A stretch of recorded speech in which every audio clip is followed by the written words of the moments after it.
आप सभी को जय मसीह की। आज जो हम बात करेंगे भजन 109 के बारे में।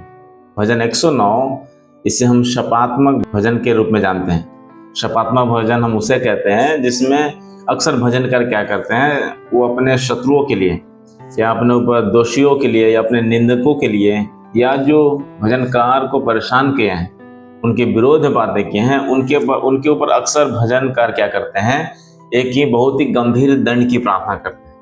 और उन्हीं प्रार्थनाओं में से ये भजन है 109। ये दाऊद का भजन है।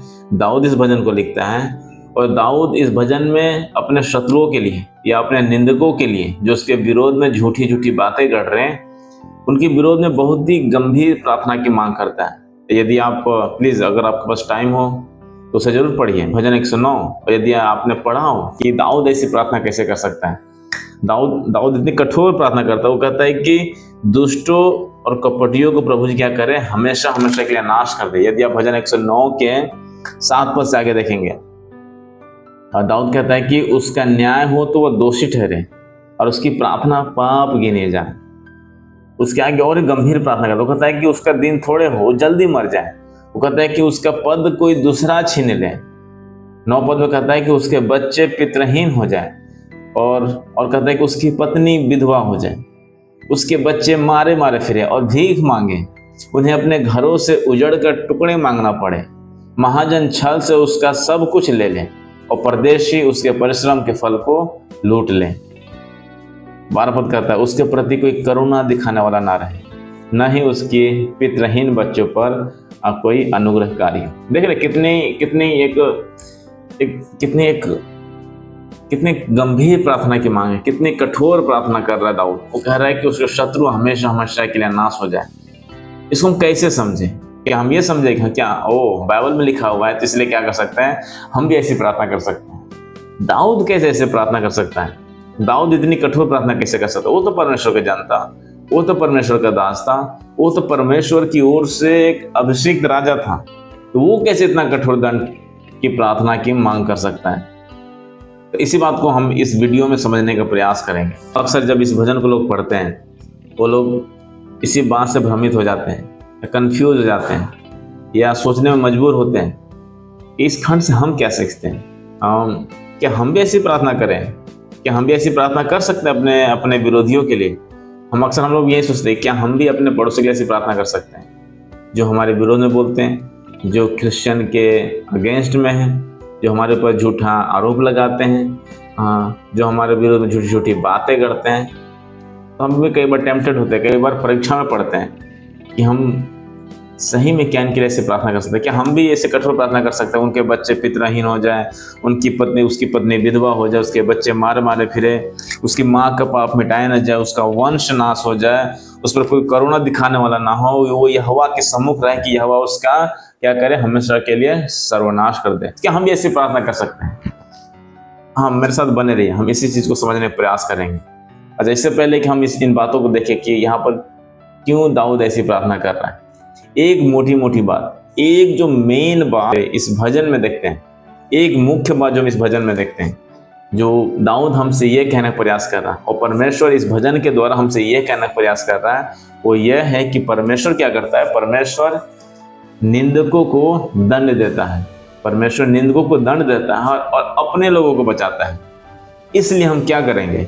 इसलिए हम न्याय के लिए अपने प्रभु पर ही निर्भर होंगे।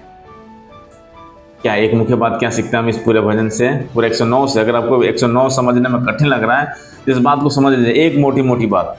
इस बात को अगर समझ गए तो आप समझ जाएंगे कि इस भजन में क्या हो रहा है, वो क्या चल रहा है यहाँ पर इस भजन में। एक बात वो ये है कि परमेश्वर निंदकों को दंड देता है और अपने लोगों को बचाता है। इसलिए हम न्याय के लिए क्या करेंगे? प्रभु पर ही निर्भर होंगे। इस भजन को हम 3 भागों में समझ सकते हैं, 3 भागों में इसको हम डिवाइड कर सकते हैं। इसकी संरचना, हम इसको संरचनात्मक रूप से इसको हम भागों में बांट सकते हैं। पहला जो भाग होगा वो 1 पद से लेके 5 पद तक, 1 पद से लेके 5 पद तक। यहाँ पर एक मुख्य बात ये चल रही है कि विश्वासी लोग निंदा और बुराई का सामना करते समय क्या करेंगे? परमेश्वर की पुकारेंगे। तो यहाँ देखेंगे दाऊद ऐसे निंदा में, लोग उसके विरोध में मुंह खोले हैं, झूठी जीभ से उन लोग उसके विरोध में बोले हैं, घृणा के वचन बोले हैं, लेकिन फिर भी दाऊद क्या कर रहे हैं, परमेश्वर के पास जा रहा है। तो 1 से लेकर 5 पद में क्या सीखते हैं हम? एक बात जो हम समझते हैं वो ये है कि विश्वासी लोग निंदा और बुराई का सामना करते समय क्या करेंगे, परमेश्वर की पुकारेंगे। दूसरा जो बिंदु हम देखते हैं, या दूसरी बात जो हम इस भजन से समझ सकते हैं, इस पूरे भजन को समझने के लिए, वो 6 पद से लेकर 20 पद तक, 6 पद से लेकर 20 पद तक। और यहाँ पर देखेंगे यही मुख्य, इसी भाग में हम उस मुख्य शपात्मक प्रार्थना को हम पाते हैं, जिसमें दाऊद इतने कठोर प्रार्थना की मांग करता है, जिसे हमने पहले पढ़ा। तो इस भाग में हम क्या सीखते हैं? एक मुख्य बात, एक बड़ी बात, या एक लाइन में बोले हम तो 6 पद से लेकर 20 पद में हम ये सीखते हैं कि विश्वासी लोग न्याय का कार्य परमेश्वर के हाथों में सौंपेंगे। विश्वासी लोग न्याय का कार्य क्या करेंगे, परमेश्वर के हाथों में सौंप देंगे। हम तीसरे बिंदु पाते हैं इस भजन को समझने के लिए 21 पद से लेकर 31 पद तक। यहाँ पर हम ये समझ पाते हैं, अगर आप देखेंगे 21 पद में परंतु सबसे स्टार्ट होता है। परंतु अक्सर एक कॉन्ट्रास्ट, एक विपरीत विचार को लेकर आता है। इससे पहले अभी तक दाऊद क्या कर रहा था, अपने शत्रुओं के लिए दंड की मांग कर रहा, उनके न्याय के लिए प्रार्थना कर रहा, बहुत ही कठोर उनके ऊपर विनाश के लिए प्रार्थना कर रहा। परंतु 21 पद से जब परंतु, अब वो कहता है, हे पर यहोवा परमेश्वर, तू अपने नाम के निमित्त मुझसे दयापूर्वक बर्ताव कर। तब इससे आगे अब दाऊद क्या करेगा, अपने बचाव के लिए प्रार्थना करेगा, अपने छुटकारे के लिए प्रार्थना करेगा, अपने भरोसे को दिखाएगा। और जब वो परमेश्वर के ऊपर, परमेश्वर के गुणों को देखता है, उसके हृदय आनंदित होता है, और फिर वो आशीष की बातें करेगा, लास्ट में आराधना की बातें करेगा। देखिए 21 पद से लेकर 31 पद तक जो हम ये पाते हैं, एक मुख्य बात ये समझते हैं इस बिंदु को, वो ये है कि विश्वासी लोग अपने छुटकारे के लिए परमेश्वर पर भरोसा रखते हुए क्या करेंगे, उसे पुकारेंगे। तो ये इन बातों को देखते हैं जो पूरे भजन में चल रहा है। अगर इन बातों को मैं जल्दी अगर मैं बहुत जल्दी इसको समझा दूँ, प्लीज आप चाहे तो इसे नोट डाउन कर सकते हैं, तभी आप इस खंड को समझ पाएंगे या इस भजन को समझ पाएंगे। वो क्या है कि एक मुख्य बात क्या है कि परमेश्वर निंदकों को दंड देता है और अपने लोगों को बचाता है। इसलिए हम क्या करेंगे, न्याय के लिए अपने प्रभु पर ही क्या करेंगे, भरोसा रखेंगे। दूसरे जब इसको हम 3 भागों में बांटेंगे, पहला भाग 1 पद से लेकर 5 पद तक, वो है कि विश्वासी लोग निंदा और बुराई का सामना करते समय क्या करेंगे, परमेश्वर को ही पुकारेंगे।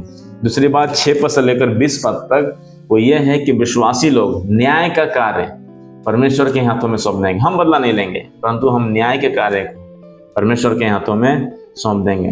तो तीसरा बिंदु है वो 21 पद से लेकर 31 पद तक, वो ये है कि विश्वासी लोग अपने छुटकारे के लिए परमेश्वर पर भरोसा रखते हुए उसे क्या करेंगे, पुकारेंगे। तो ये इस भाग का मेन बात है, ये इस भाग का मुख्य बात है। इस भाग को हम इन अलग अलग संरचना में इसका हम विभाजन कर सकते हैं, ताकि हम इस भजन को आसानी से समझ सकें।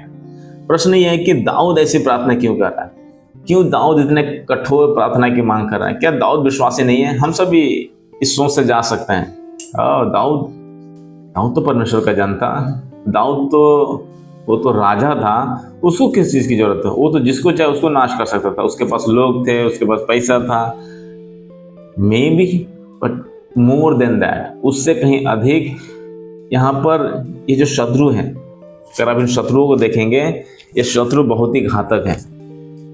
ये इजराइल के अंदर ही कुछ ऐसे लोग खड़े हो गए हैं जो क्या कर रहे हैं, दाऊद के विरोध में ऐसी बातें कर रहे हैं मानो वे बाहर वाले हों। उनको ये लोग परमेश्वर के विरोध में बातें कर रहे हैं। क्यों? क्योंकि देखिए दाऊद क्यों ऐसी प्रार्थना कर रहा है, हम उसके 2 कारण देखेंगे। पहला कारण यह है कि दाऊद एक अभिषिक्त राजा है।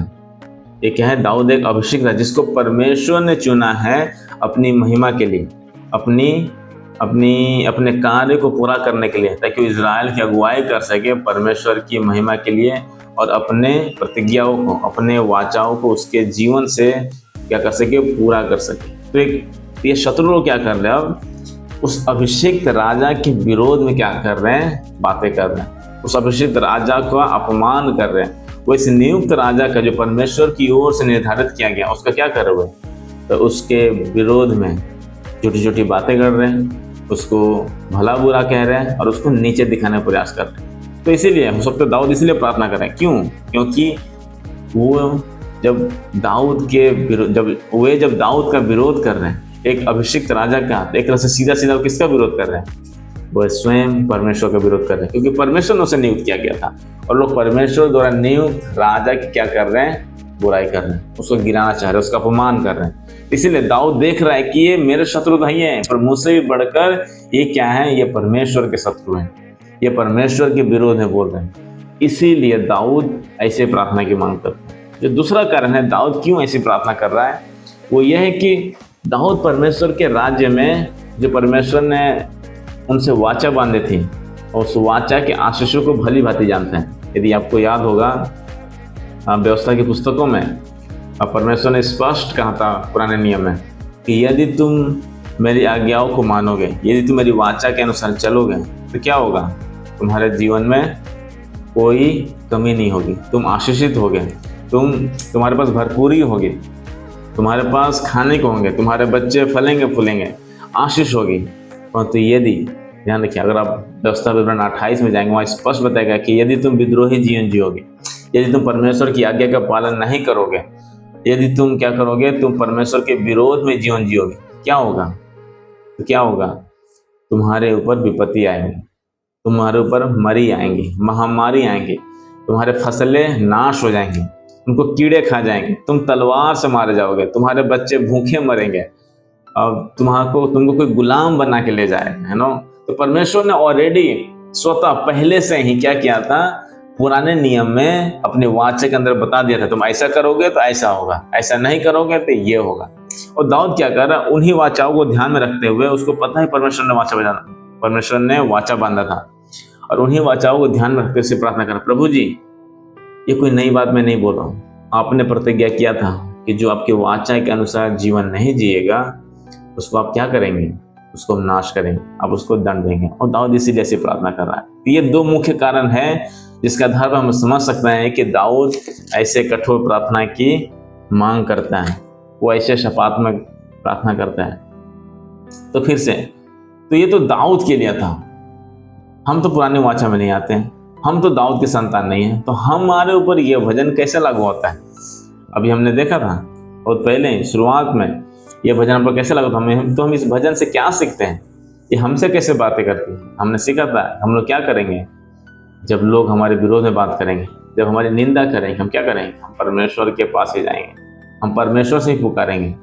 जब जब जब जब किसी के विरोध में जब कोई हमारे विरोध में बातें करता है, जब कोई हमारी बुराई करता है, यीशु मसीह के नाम की कारण, हम क्या करेंगे?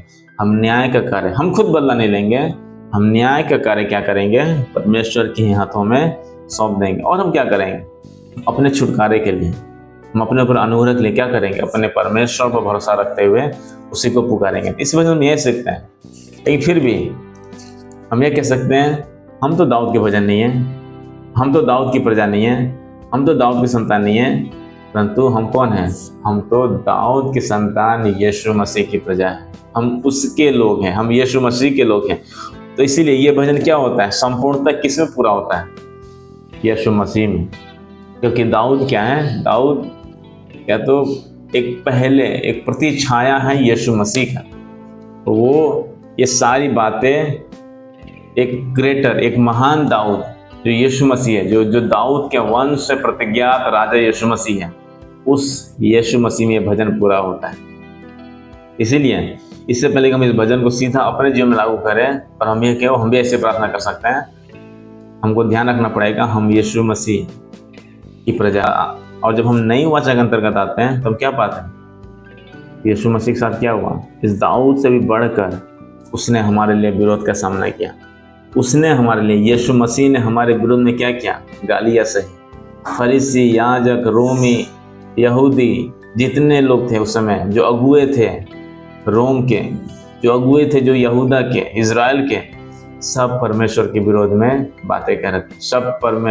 सब यीशु मसीह के विरोध में बातें कर रहे थे। सब यीशु मसीह को मारना चाह रहे थे। लोगों ने क्या किया? उसका घात किया, उसका उपहास किया, उसकी हंसी उड़ाई, उसकी दाढ़ी नोचे गए, उसके ऊपर मुंह में थूका गया, उसको थप्पड़ मारा गया। सिर्फ इतना ही नहीं, यीशु मसीह के अपने लोगों ने उसे त्याग दिया, उसके अपने भाई बहनों ने उसको त्याग दिया था। उसके खुद के अपने चेलों ने, पतरस याद है अंतिम घड़ी में उसने यीशु मसीह का 3 बार इनकार कर दिया था। यहूदा इस्करियोती जो 12 में से एक था, उसने भी क्या कर दिया, यीशु मसीह को धोखे से पकड़वा दिया। ये हमारा यीशु मसीह है। क्या बोले, फिर भी यीशु मसीह ने यीशु मसीह का प्रति उत्तर कैसा रहा? यीशु मसीह ने क्या इन सब चीज़ों को देखकर क्या यीशु मसीह अपने विरोध में लोगों को देखकर क्या उनसे बदला लेना चाहा? क्या उनके लिए शाप की प्रार्थना की? क्या उनको भला बुरा कहा? नहीं, हम ऐसा नहीं पाते हैं। तो तुम ये पाते, यीशु मसीह ने कहा, वो पिता के पास गए और वो कहते हैं, हे पिता, इन्हें क्षमा कर क्योंकि ये नहीं जानते कि ये क्या कर रहे हैं। यीशु मसीह कहते हैं अपने शत्रुओं के लिए प्रार्थना करो। और यीशु मसीह कहते हैं कि यदि कोई तेरी एक गाल पर थप्पड़ मारे तो उसे दूसरा भी फेर देना। और याद है आपको धन्यवादी में यीशु मसीह कहते हैं कि धन्य है वे जो धार्मिकता के कारण सताए जाते हैं, क्योंकि स्वर्ग का राज्य उन्हीं का है। वो कहते धन्य हो तुम जब लोग मेरे कारण तुम्हारी निंदा करें, तुम्हें यातना दें, झूठ बोल बोलकर तुम्हारे विरोध में सब प्रकार की बातें कहें, तब क्या होना? यीशु मसीह कहते हैं तब आनंदित और मग्न होना। देख रहे हैं, ये है हमारा यीशु मसीह। आगे कहते हैं क्योंकि स्वर्ग में क्या है, तुम्हारा प्रतिफल महान है। ये हमारे यीशु मसीह है। यीशु मसीह ने हमारे बदले में सारे दुख को सह लिया। उन्होंने बदले में कोई ऐसा काम नहीं किया जिससे कि वो लोगों का नाश कर दें। एक दिन आएगा, न्याय आ रहा है, परेशान मत होइए, फाइनल न्याय आ रहा है, एक अंतिम न्याय आ रहा है जिसमें यीशु मसीह दुष्टों के न्याय करेंगे। लेकिन यीशु मसीह ने हमारे बदले में सारी शत्रुता को सह लिया। हमारे बदले में क्रूस पर वो मारे गए, गाड़े गए, तीसरे दिन जिंदा हुए। वो हमारे लिए मर गए। हमको मरना चाहिए था, हमको नाश होना चाहिए था, लेकिन क्या किया, यीशु मसीह ने हमारे बदले में सब कुछ को पूरा कर दिया। इसलिए हम क्या करेंगे? जब लोग हमारे विरोध में बातें करें, जब लोग हमारे विरोध में झूठी बातें करें, जब हम मसीही होने के कारण, ख्रिस्ट की यीशु मसीह के चेला होने के कारण, यीशु मसीह के ऊपर विश्वास के कारण यदि हमारे विरोध में लोग बोलते हैं, हमको सताते हैं, हम क्षमा करें। हम प्रभु से प्रार्थना करें, प्रभु जी बदला लेना मैं नहीं चाहता, प्रभु जी बदला लेना तो आपका काम, प्रभु जी आप बदला लीजिए, परंतु मैं तो आप पर ही भरोसा करूँगा, परंतु मैं तो आपके ही नाम की आराधना करूँगा, परंतु मैं तो आपको ही सराहना दूंगा, परंतु मैं तो आपको ही ऊँचे उठाऊँगा। ये भजन इसी के बारे में, ये भजन इसी के बारे में है कि हम कैसे घोर विरोध के बीच में अपने परमेश्वर पर भरोसा रखें, यीशु मसीह के क्रूस को ध्यान में रखते हुए, ताकि हम अपने जीवन से एक अच्छा उदाहरण बन सके और प्रभु को महिमा दे सके। आई होप, हम आशा करते हैं, मैं आशा करता हूँ कि आप जो लोग इस वीडियो को देख रहे हैं, आपको 100 भजन 9 समझ में आया होगा। प्लीज़ इसको जाके पढ़िए और सोचिए, और यदि आपने कुछ सीखा है तो प्रभु को धन्यवाद दीजिए।